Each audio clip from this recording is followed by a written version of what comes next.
I'm sorry, I just saw my lovely daughter off to the side who's in town for Father's Day. Hello, Mary.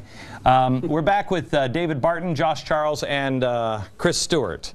And I have to tell you, and I've said this I know all week, Chris Stewart is a new friend of mine. I read one of your other books on my vacation, and I called him up. My wife about killed me. I called him up on vacation, and I said, "You, sir, are a genius." And wanted to talk to you about it. This is his new book. It is called The Seven Tipping Points That Saved the World. And would you agree that we are at a tipping point now? Oh yeah, I absolutely would. And if you called me a genius, I have to mention you're the only person in the world who's ever done that. Yes. So hope I can get a tape of this. But yeah, I think we are at a tipping point. When you look at the the coalition of events that are converging now. And I think that some of the things in our culture that have divided us, right. And I don't think that we can sustain this like we have. Now, I don't think we need to be ignorant. I think there's been times in our past when we went through very, very difficult times, more so than we are now. Yeah. But this is a time when we need to come together. Right.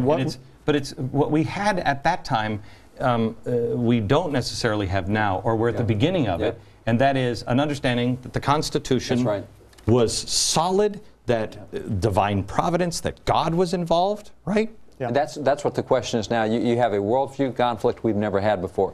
We had a big fight over slavery and abolition, etc. But there was still respect for Constitution, still acknowledgement of God in His hand. Not now. There's a whole different thing.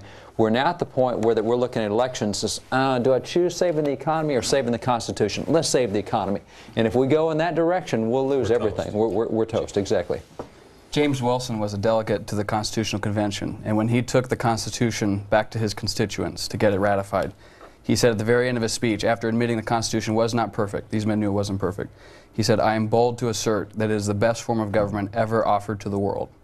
And so right now, in terms of solving these problems, there is that lack of boldness. There's another aspect to it too, and that is when you look at George Washington, Alexander Hamilton, you look at James Madison, you look at Franklin, all these guys who are part of it, they said this thing is a miracle. Yes. Yeah. George Washington said there is no act of providence any greater than what we just had. He told Lafayette this, what we just had in doing this Constitution, you'll find no act of providence greater than what we just had. Yeah. And if we dismiss that, Daniel Webster once said about the Constitution, miracles do not cluster. What has happened one time in 6,000 years may never happen again. Hold on to the Constitution. And because we're holding on to a divine miracle, if we lose that, there's no guarantee another miracle will happen like this.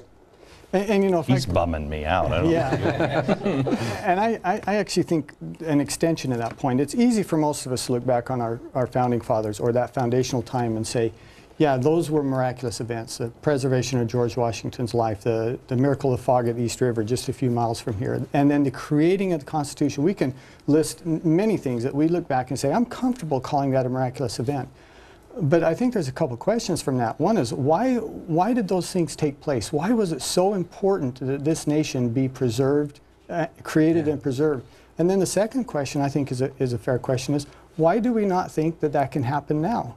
If you talked about this being a tipping point, why can't we expect for a miracle to happen now that would preserve us? I do. Let me ask you, how many people believe, and think of this carefully, believe in the protection of divine providence for our nation? Yeah. Truly believe that? Yeah. Okay. How many people believe in that you could see in your lifetime true Moses-style miracles? Yes. I have news for you. I do. Yeah. I do. I have seen the shadows of them, and I believe they're going to happen. I really do. Yeah. And I've got a great example of that, I think. You know, in 1980s, I was a young lieutenant pilot in the Air Force, you know, preparing like all the military to fight the Russian horde as they flowed through the Fulda Gap in Germany. And I remember flying with a friend of mine. We're kind of talking as we're in cruise, and him asked me the question, essentially says, do you think we'll ever see the fall of the Berlin Wall? And I remember thinking and very clearly answering him saying, yeah, I think we will, but not in my lifetime. And it was not 18 months later that we sat there with our mouths open and watched that whole thing go away. And if anyone says to you, oh yeah, we saw that coming, I just don't believe it. It's like Right. guys who say, I was at Woodstock. Everyone claims it, but it's not the case. No one saw I don't that claim coming. that, nor would I ever. I'm obviously too young. But military intelligence, our intelligence organization, no one predicted that that would happen the way it did in such a short time. And how can you look at that and say, what a miraculous event? And how many people have access to freedom now? Let me reverse that. How many people do you know that now say, this could never fall apart? You know, could America fall apart? Oh, no, not in my lifetime. Yeah. Yeah. Yeah. That's a great point. If you don't understand your foundations, it's real easy to fall apart because you don't know what you're defending or protecting. David, can I put you on the spot? And I've only have 1 minute, so I'm going to break early. And then when we come back, I'm going to put you on the spot and ask you to tell the story, because this is one of my favorite stories about the Constitutional Convention. And when I think it's the delegates of New York, and they're thinking about cheating. And they're like, hey, come on, can you give us some candy here? Because we got to take it back to New York. And I mean, have you seen the people on Broadway? They get pissy. And so he said, how can we live with ourselves if we don't do the right thing now? And it's one of my favorite phrases of Washington. You know what I'm talking about? One of my favorite phrases of Washington. And I contend that we are the people that he spoke about in that. Yeah. And we'll go there next.